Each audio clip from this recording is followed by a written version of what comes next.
Fernando Cocholito Montiel, ang isa sa pinakamagaling na Mexican fighter na kung saan nananalasa dito sa flyweight, super flyweight, bantamweight, super bantamweight at featherweight division.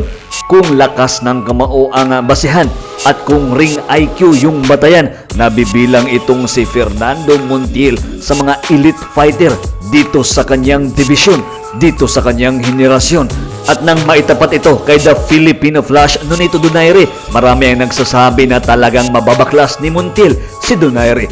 Dito sa kanilang final weigh-in, tumimbang itong si Montiel ng 118 pounds. Samantalang itong si Nonito Donaire ay nakuha naman ang eksaktong 118 pounds na required pound limit dito sa bantamweight division. Malaki yung kumpiyansa ng mga Mexicano na talagang mababaklas ni Montiel itong si Donaire. Pero dito sa kanilang final weigh-in, makikita na talagang gigil na gigil ang Filipino Flash Nonito Donaire. Ano nga ba ang naging resulta ng kanilang bakbakan? Paano nga ba pinatumba at pinataob ni Nonito Donaire ang kampiyon na si Montiel?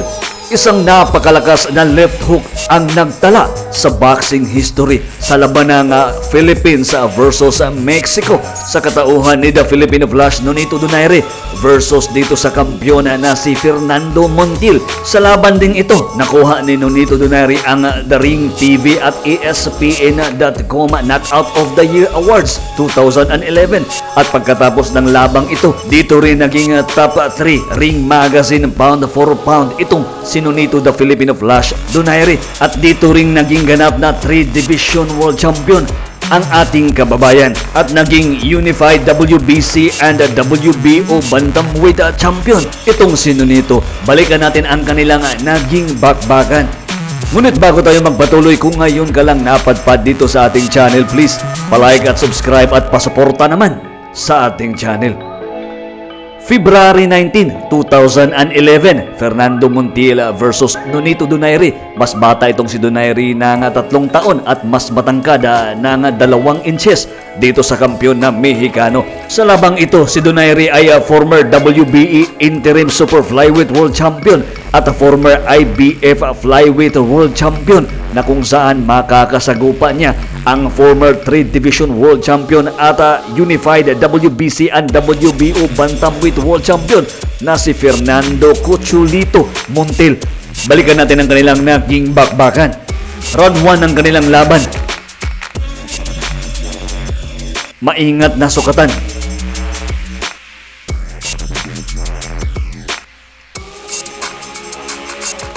Talagang napaka-taktikal nitong si Fernando Montiel.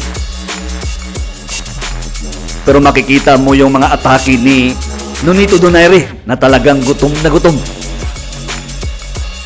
At dito talagang mapapansin natin na talagang kayang-kaya ni Nonito basagin ang mga depensa nitong si Montiel. Napakagandang body shot ni Donaire. Maganda yung mga jabs naman na binibitawan ni Montiel.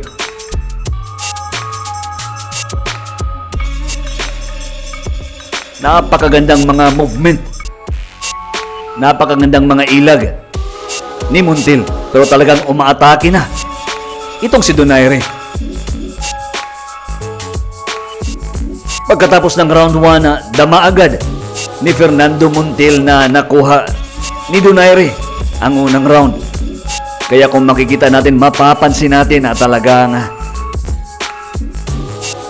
nakikipagsabayan na itong si Montiel. Nagsimula ng umatake itong si Montiel dito kay Donaire.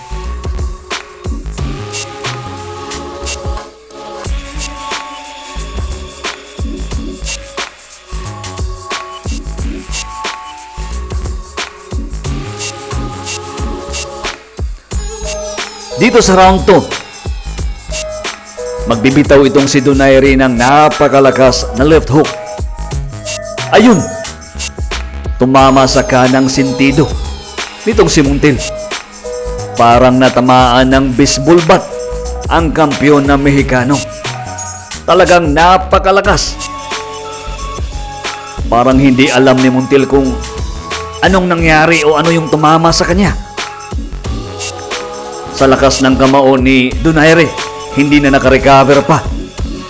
Itong si Montiel, tinapos ni Donaire yung laban via second round technical knockout. Ito yung napakagandang tagumpay ng kababayan nating si The Filipino Flash, Nonito Donaire. Hanggang dito lang muna ang hatid ng Sports Fest PH. Sa di pa nakapag-like at subscribe sa ating channel, please pasuporta naman. Hanggang sa muli, maraming salamat po.